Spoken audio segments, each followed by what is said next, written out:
What's going on, everybody? Trev Wilson here. Welcome back to the Bourbon Ranch. Today we're going to be talking about 5 bottles of whiskey that have surprised me this year. Now, not all of these are new releases. Some of them are. Some of them are very new to the market. You'll see them start rolling out. Some of them are other bottles that they've been around, kind of snuck under the radar. I've picked up. I've really been enjoying them. So just 5 bottles that I have recently gotten that really surprised me, really been enjoying them. So let's get right on into it. Remember, leave a like on the video, subscribe if you're new here, go to the comment section, let me know what you think of this list. Let's get right into it. First bottle that we're gonna be talking about is one that I have recently picked up, and as you can tell, really enjoying it because I'm drinking it a lot. This is Broken Barrel Cask Strength from Broken Barrel Whiskey Co. Now, this was a bottle that I was just walking through the store one day and they had it on the shelf. I had no idea what it was. I haven't heard anything about it. Just picked it up. I like to do that. Never seen a bottle before. I'll pick it up, start reading what they got to offer, where it's from, you know, is it sourced from somewhere, whatever.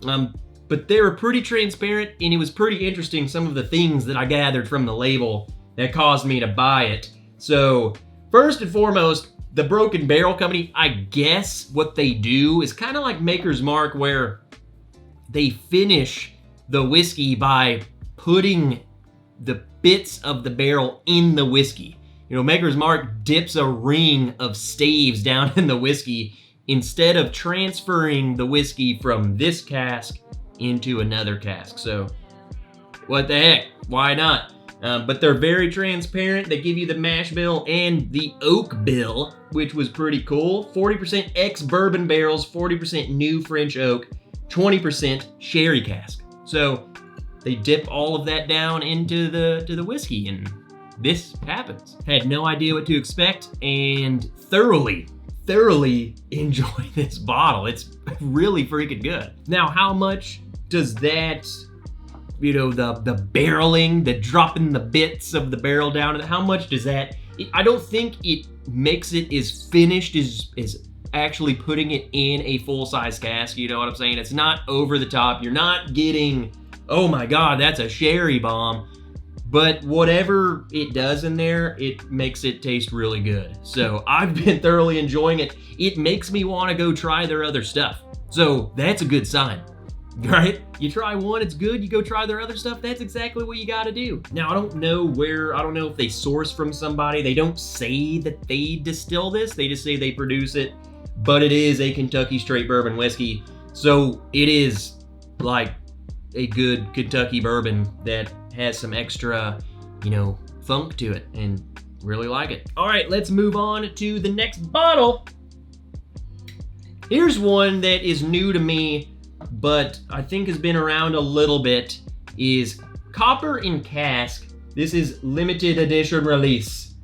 It's a store pick. Part of the single barrel project or whatever that they do. It's a single barrel Copper and Cask. It's 60% alcohol, aged 6 years, non-chill filtered, baby. Distilled in Lawrenceburg, Indiana. They source it from MGP, okay? And that's kind of why, it's like, I kind of just passed it by, like, oh, what, just another cask strength MGP bottle. How different could it be? I passed it by. But then one day I'm like, you know what?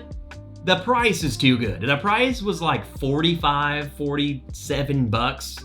So, you know, what's the worst that could happen? You buy a $50 MGP cask strength. That's what's the worst thing that could happen. Too good of a price. I bought it, opened it.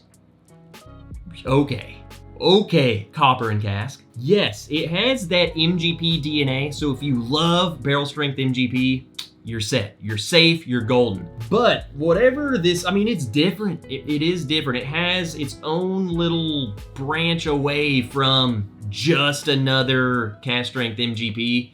It has its own identity. It was really surprising to me, and obviously been enjoying the heck out of it. And once again, it's making me want to go try their other stuff. They have some stuff that's finished. They have all sorts of bottles.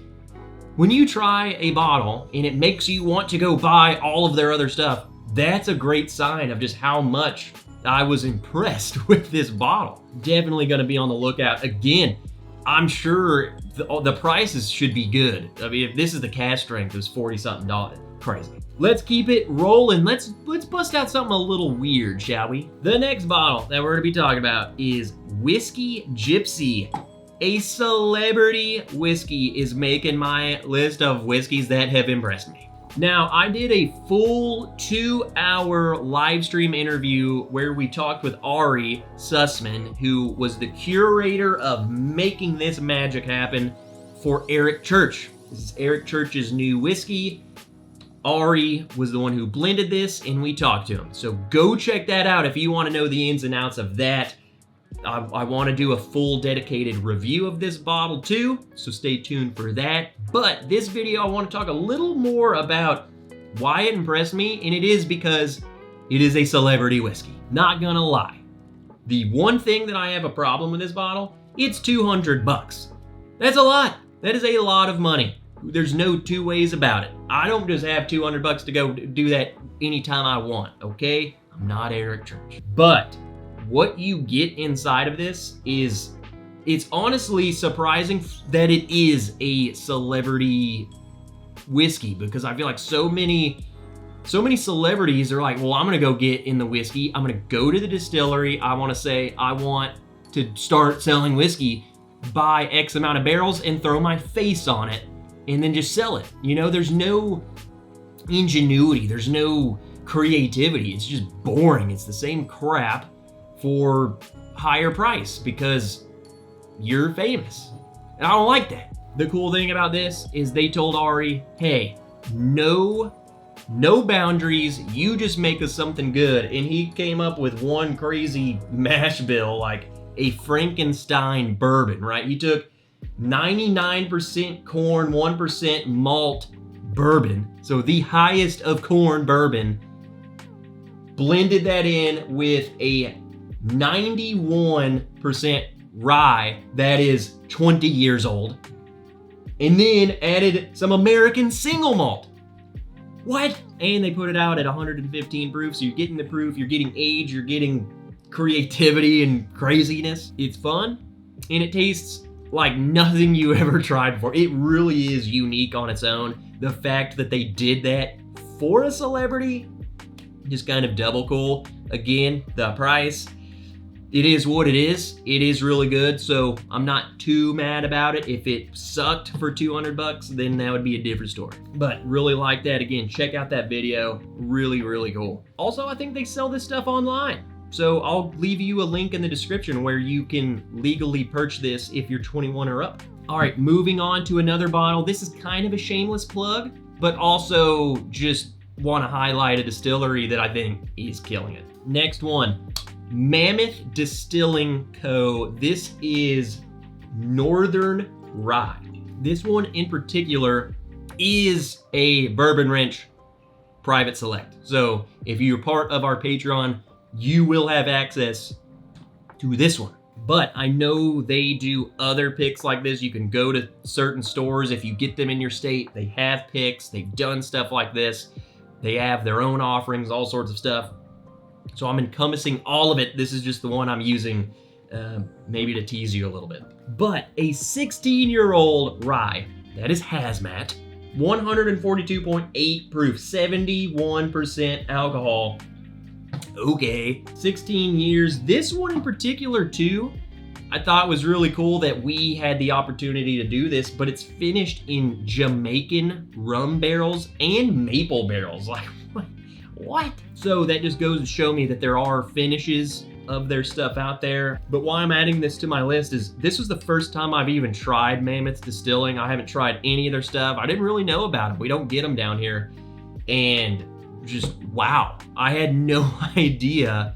Like, how does someone you've never heard of put out something that's so good? You know, am I just ignorant to it? So good. Like, they have rye down, okay? They know what they're doing. Again, just another one of those companies that's like, well, shoot, if that bottle's that good, well, I just want to start trying everything that they put out because it's good. It's really, really good. This is coming from the guy who's not that into rye. You know, I like some rye, I'm not that into it, but man, just whatever the magic they're putting on this, probably some of that age on there, 16-year-old rye, man. You get that spiciness from the rye, but so much of the barrel's still there. So if you're a bourbon lover, man, there. Also, hazmat. It just gets you to where you need to be really quick. All right, finally, let's move on to the 5th bottle that has really impressed me. I knew it because everyone was talking about how good it was, and I was like, hey, I need help. Someone help me get one of these. I want to see how it is. Middle West Spirits Double Cask Collection Sherry. Comes in a tube. We love marketing. The bottle just looks beautiful. It looks fancy. It's incredible. 6-year-old bourbon, American white oak casks, Spanish Solera sherry. They're just telling us everything that we could possibly want to know. Handcrafted in the heart of the Ohio River Valley. So, heck yeah. I love finished bourbon a lot. I really do. And I think this is this is an example of doing it right, okay? It's very heavily sherried, I'm not gonna lie. So if you're sensitive to sherry, you know, if you're a scotch drinker that you're used to some of that sherry and you don't like it, I think you're gonna pick it up on this. The sherry is there, and sherry likes to party. But it's still showing you the bourbon from that area. It's like I'm getting Ohio bourbon, okay? I still see that DNA, and I'm getting a lot of the finish. It's kind of just both. I'm getting the best of both worlds, and that's how a finished bourbon should be.